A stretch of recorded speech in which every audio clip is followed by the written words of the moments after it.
अगर आप भी थाईलैंड जाने का सोच रहे हैं, प्लान बना रहे हैं, तो ये वीडियो है आपके लिए। इसमें मैं बताऊंगी थाईलैंड की बेस्ट प्लेसेस, आप कहाँ से फ़्लाइट ले सकते हैं और कितना बजट लग सकता है। सबसे पहले थाईलैंड की बेसिक इन्फॉर्मेशन ले लेते हैं। थाईलैंड भारत के बहुत ही पास बसा हुआ एक देश है, जो कि बहुत बड़ा टूरिस्टिक स्पॉट है इंडियन के लिए, यहाँ तक कि सारी दुनिया भर के लिए। यहाँ पर जो लैंग्वेज बोली जाती है वो है थाई लैंग्वेज, जो कि बोलना बहुत ही डिफ़िकल्ट है, लेकिन आपका काम पूरी थाईलैंड में इंग्लिश से चल जाएगा। थाईलैंड की जो करेंसी है उसका नाम है थाई बाथ, और ये इंडियन करेंसी के हिसाब से 2 या ढाई रुपए की पड़ती है। अब बात करते हैं प्लेसेस की, कहाँ आप जा सकते हैं। ये डिपेंड करता है आप पे कि आप बैचलर हैं, हनीमून के लिए जा रहे हैं या फैमिली के साथ जा रहे हैं। मैं आपको जो वहाँ की सबसे अच्छी प्लेसेस हैं उनके बारे में बताती हूँ, तो आप उसके अकॉर्डिंगली प्लान कर सकते हो। सबसे पहली बात, अगर आप इंडिया से फ़्लाइट ले रहे हो तो आपको सबसे सस्ता फ़्लाइट कोलकाता से मिलेगा, या कोची से भी आपको सस्ता फ़्लाइट मिल जाएगा। अगर आप 7 केजी या 7 केजी से कम सामान लेके जाते हैं तो आपको बहुत ही सस्ता टिकट मिल सकता है। अगर आपको और भी सस्ता टिकट चाहिए तो आप नॉक एयर की वेबसाइट पे जाके टिकट बुक कर सकते हैं। बहुत सारी वेबसाइट्स पे इनकी फ़्लाइट्स दिखती नहीं है, इसलिए आपको डायरेक्टली उनकी वेबसाइट पे जाके बुक करनी पड़ेगी। नॉर्मली इनकी फ़्लाइट हैदराबाद और मुंबई से डायरेक्ट फ़्लाइट रहती, पटाया के लिए या बैंकॉक के लिए, तो आप नॉक एयर चेक कर सकते हो। और नॉर्मली बहुत सारे शहरों से डायरेक्ट फ़्लाइट है बैंकॉक के लिए, पटाया के लिए, और आप सिर्फ 4 घंटे में यहाँ पहुँच सकते हैं। फ़्लाइट तो आपको ईज़िली मिल जाएगा। तो फ़्लाइट से थाईलैंड आने-जाने का कॉस्ट 15 से 25 हज़ार का आपको पड़ सकता है। ये सबसे बड़ा कॉस्ट है थाईलैंड घूमने में। थाईलैंड की गवर्नमेंट कभी-कभी वीज़ा को फ्री कर देती है और कभी-कभी नहीं करती है, तो वहाँ का कॉस्ट आपको 4,500 तक का लग सकता है। इंडियंस के लिए Thailand one of the most cheapest place है उनकी फर्स्ट इंटरनेशनल ट्रिप के लिए। यहाँ आपको बहुत ही डिफरेंट कल्चर का एक्सपीरियंस मिलेगा, और ये एक ग्लोबल डेस्टिनेशन है जहाँ यूरोप के बहुत सारे लोग आते हैं, यहाँ बल्कि पूरी दुनिया के यहाँ पे लोग आते हैं घूमने के लिए। जो पहली बार थाईलैंड जाते हैं उनके लिए सबसे बेस्ट प्लेस है बैंकॉक और पटाया। सबसे पहले आप बैंकॉक जाओगे, और बैंकॉक जाने के बाद वहाँ से आप या तो बस लोगे या मेट्रो लोगे, और वहाँ से आप पटाया जाओगे। और पटाया बेसिकली नाइट लाइफ के लिए फेमस है। तो अब जब आप पटाया जाओगे तो आप वहाँ के अल्काजार शो, कैबरे शो और एडल्ट शो जो कि रात को होते हैं वो एंजॉय कर सकते हो। फिर अगले दिन आप normally coral island trip enjoy करोगे।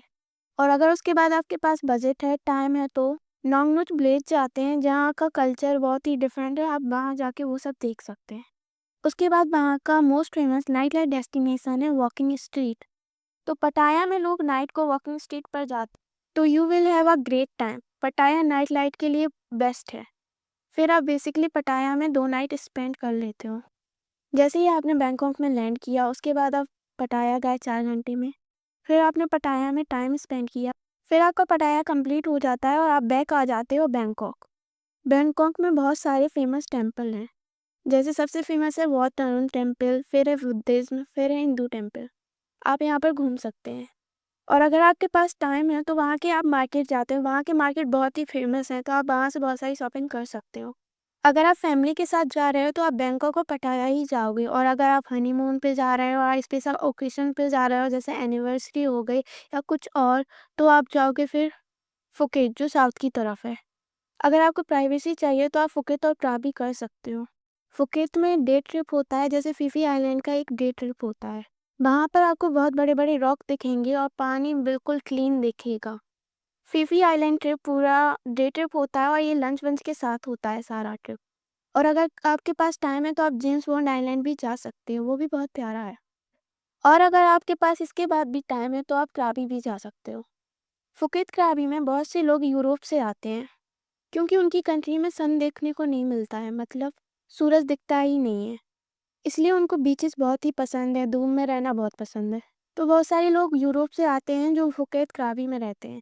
अगर कुछ लोगों को और भी आइलैंड, जैसे काफ़ी इंडियंस को आइलैंड पसंद नहीं आते हैं उतने, बट अगर आपको अमेजिंग आइलैंड एक्सपीरियंस करने हो तो ग्रुप ऑफ 3 आइलैंड्स है वहाँ पर।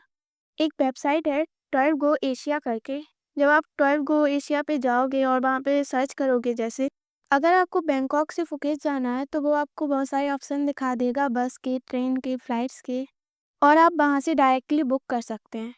तो जैसे ही आप 12 गो एशिया पर जाओगे और कोशामुई आइलैंड सर्च करोगे तो आपको वो बहुत सारे ऑप्शंस दे देगा, बसेस की, ट्रेन्स की और फ्लाइट्स की।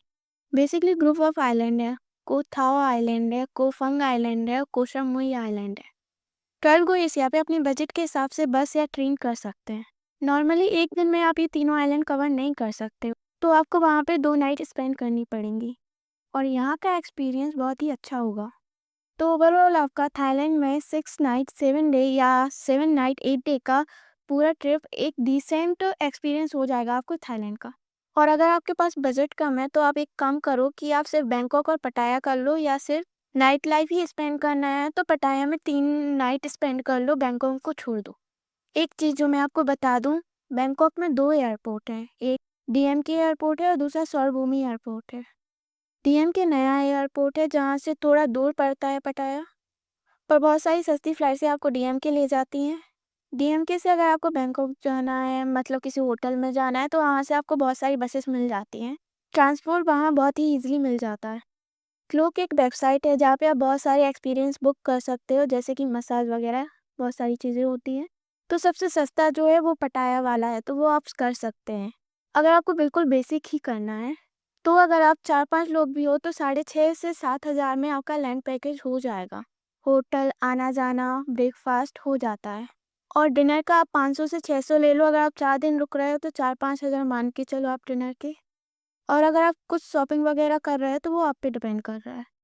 ओवरऑल मान लो बैंकॉक और पटाया के लिए 20,000 या 15,000 में आपने फ़्लाइट बुक कर ली, लैंड पैकेज आपको 10,000 में मिल गया, तो 25,000 में आपकी डिसेंट सी बेसिक सी ट्रिप कंप्लीट हो जाएगी।